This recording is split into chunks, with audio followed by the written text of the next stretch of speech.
The most powerful veteran voices in the WNBA spent years telling fans a single story. They claimed they were the ones who laid the foundation, carried the league through dark times, and created the moment the WNBA is living in today. But that narrative is starting to collapse.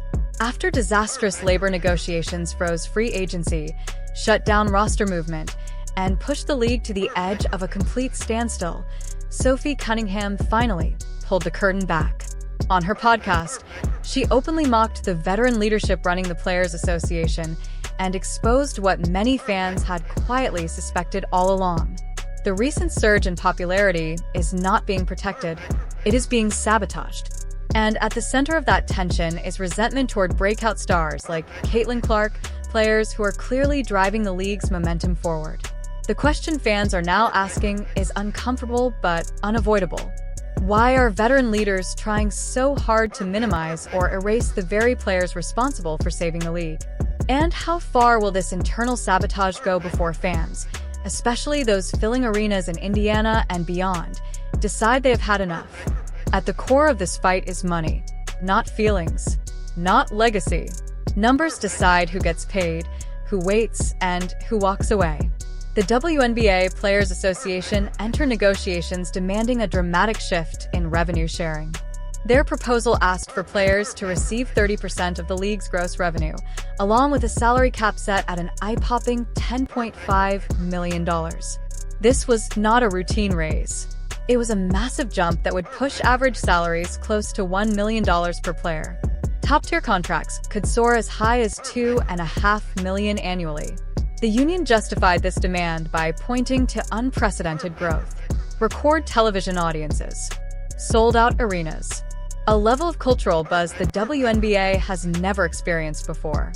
Their argument was simple. If the league is finally making real money, players should be paid first, before the league subtracts costs for travel, charters, hotels, or expansion. League officials responded with a very different version of the math. Instead of sharing gross revenue, the league insisted that roughly 80% of income must first be deducted to cover operating expenses. That includes team travel, marketing, staffing, and the cost of expanding into new markets. What remains after those deductions is considered net revenue.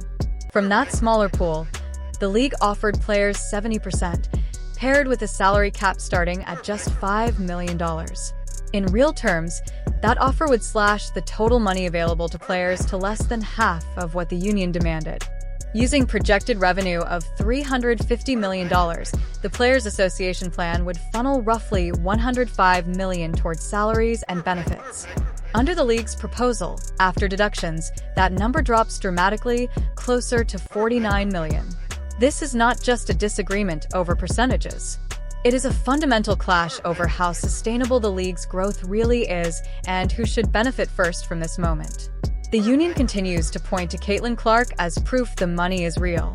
Her arrival doubled television ratings, ignited merchandise sales, and pulled in millions of new fans. From their perspective, the league can afford to pay up now. League leadership counters that failing to cover operating costs risks long-term stability. They warn that chasing short-term payouts could cripple the league's future. Week after week, negotiators exchanged emails, counteroffers, and revised proposals. But the gap never narrowed. The union pushed aggressively, betting that momentum and fan support would force the league's hand. The league remained cautious, sticking to a conservative model similar to what men's leagues used decades ago. The result was total paralysis. No signings, no trades, no progress. Just a growing realization that the two sides were no longer even speaking the same language. For players trapped in uncertainty and fans desperate for a new season, these numbers stopped being abstract. They became a wall that no one seemed willing to climb. January 9th arrived with no agreement. The clock officially ran out on the collective bargaining agreement. By the following morning, the league froze. Free agency halted. Trades were prohibited. Expansion drafts for Portland and Toronto were postponed indefinitely.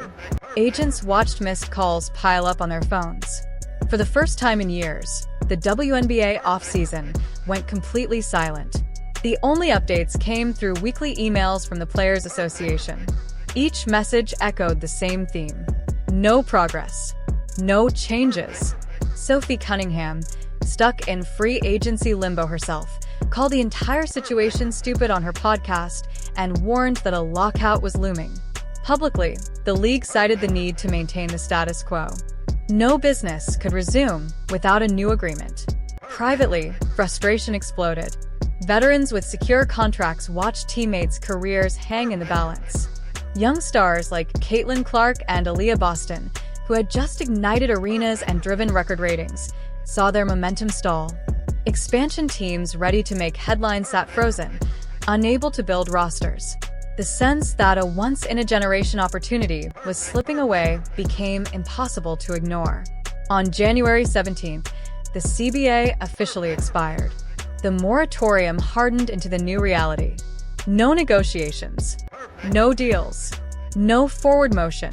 Players face months of uncertainty with no guarantees and no ability to plan.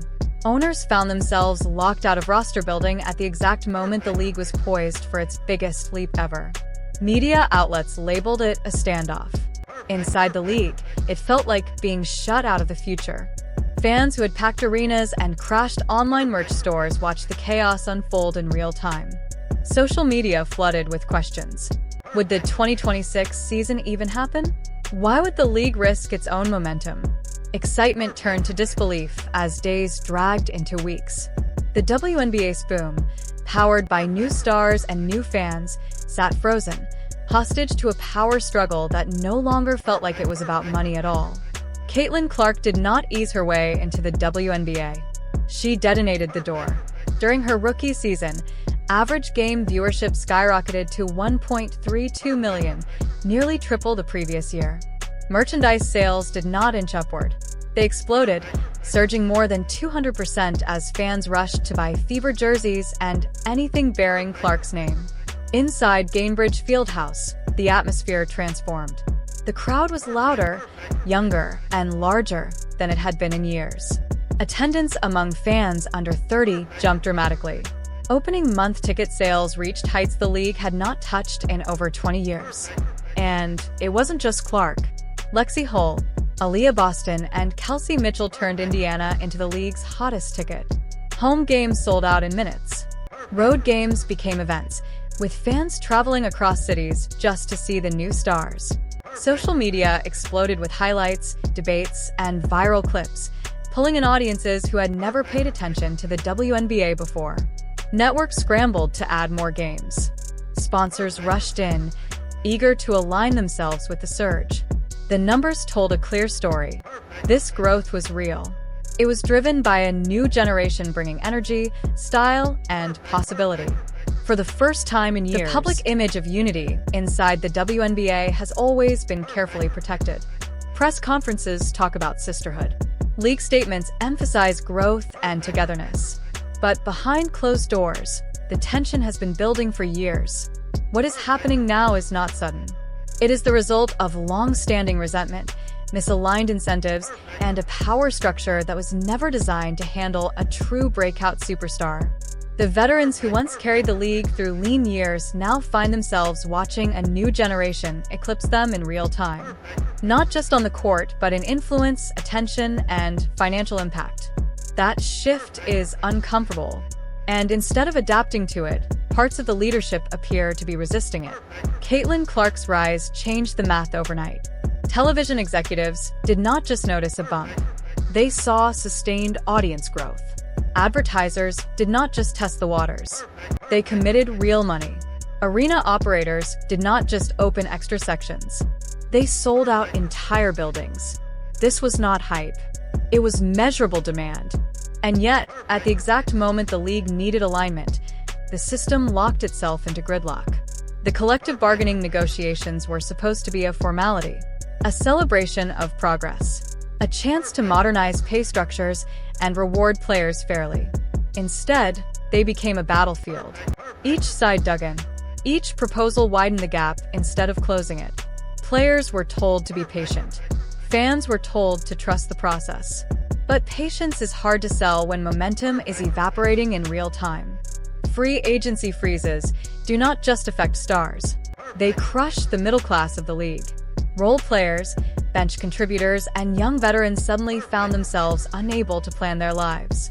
No contracts, no clarity, no leverage. For many, this is not about millions. It is about stability. Meanwhile, the league's newest fans watched in confusion. These were not long-time labor dispute veterans.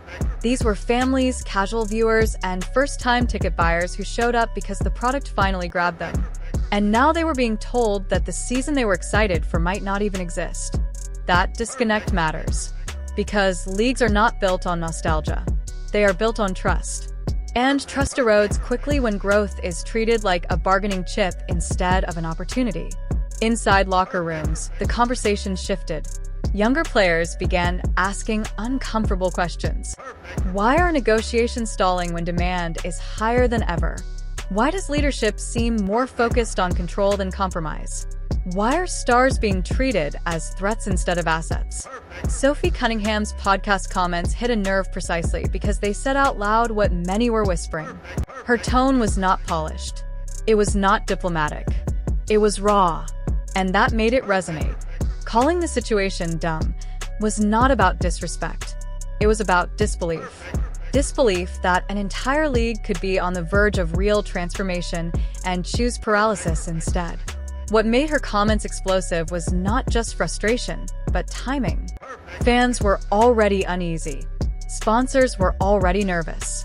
Media narratives were starting to shift from celebration to skepticism. Sophie's words became gasoline on a fire that was already burning. Veteran leadership responded predictably. Statements about unity, appeals to history, warnings about sustainability. But those messages struggled to land because they did not address the core issue. Growth has already happened. You cannot negotiate as if it has not. The reality is simple. The WNBA is no longer fighting for relevance. It is fighting to manage success. And that requires a completely different mindset. In past decades, conservative models made sense. Survival was the goal. Today, relevance is not the issue. Execution is. Fans see sold-out arenas and ask a simple question. If people are watching, buying, and showing up, why does the league look afraid to move forward? That question becomes even sharper when rival leagues enter the picture. Project B and Unrivaled are not just financial competitors. They are psychological ones. They offer something the WNBA currently does not. Certainty, guaranteed money, equity, clear timelines, defined leadership. For players weighing their options, loyalty becomes a luxury, especially when the league they helped build cannot guarantee basic off-season movement. Every time a star signs elsewhere, the message gets louder. Opportunity does not wait. The most dangerous part of the standoff is not the money. It is the narrative. Once fans begin to associate the WNBA with dysfunction instead of excitement, rebuilding trust becomes exponentially harder. And that is why the internal divide matters so much. This is not veterans versus rookies. It is old systems versus new realities. The league's future will not be decided by who suffered more in the past. It will be decided by who is willing to adapt now. Caitlin Clark did not ask to become the face of a movement. She earned it. Through performance, through visibility, through impact. The numbers do not lie, and neither does fan behavior. Trying to minimize that reality does not protect the league. It weakens it. As negotiations drag on, every day of silence carries a cost. Not just financially, but culturally. Momentum is fragile. Attention is temporary. Fans have choices. The WNBA is closer than ever to breaking through permanently. But breakthroughs require alignment. They require leadership that understands when to let go of old playbooks. The question is no longer whether the league can grow. It already has. The question is whether those in power are willing to grow with it, or whether they will cling to control until the moment passes them by. What began as a harmless, almost forgettable moment quickly turned into one of the most talked about clips circulating across the WNBA internet space. In an era where every camera is always rolling and every reaction can be frozen, clipped, and replayed endlessly, Sophie Cunningham found herself at the center of a viral storm that nobody could have predicted. It wasn't a game. It wasn't a press conference, and it wasn't even basketball. It was a casual off-court moment, the kind of interaction athletes usually have without thinking twice, that suddenly exploded into controversy, memes, debate, and backlash.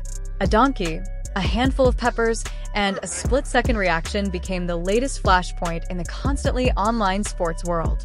At first, the clip looked harmless. Sophie Cunningham, relaxed and off-guard, interacting playfully in a behind-the-scenes setting. The atmosphere was light. There was laughter. No tension. No agenda.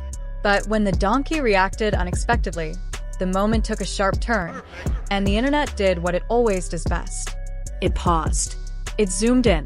It replayed the clip frame by frame. Within hours, the video was everywhere. Twitter timelines filled with reposts. TikTok stitched it into reaction videos. Instagram pages slapped captions on it and pushed it to millions. What was once a candid moment became a viral spectacle, stripped of context and fueled by outrage, humor, and hot takes. Some fans laughed it off instantly. Others weren't amused at all. The comment sections turned into battlegrounds. One side called it hilarious, spontaneous, and harmless fun. The other accused Sophie Cunningham of being disrespectful, careless, or irresponsible. Suddenly, a moment that lasted only seconds was being treated like a referendum on character. And that's where the story shifts. Because this wasn't really about a donkey. It wasn't about peppers. And it definitely wasn't about humor. It was about perception. In modern sports culture, perception matters more than intent. The WNBA, now growing faster than ever, exists under a microscope unlike anything before. Every player, especially those with strong personalities and visibility, is judged not just for how they perform, but for how they behave when they think no one's watching. Sophie Cunningham has never been a quiet presence. She plays with edge, confidence, and emotion. Fans love her for it. Critics watch her closely because of it. That combination makes moments like this explode even faster.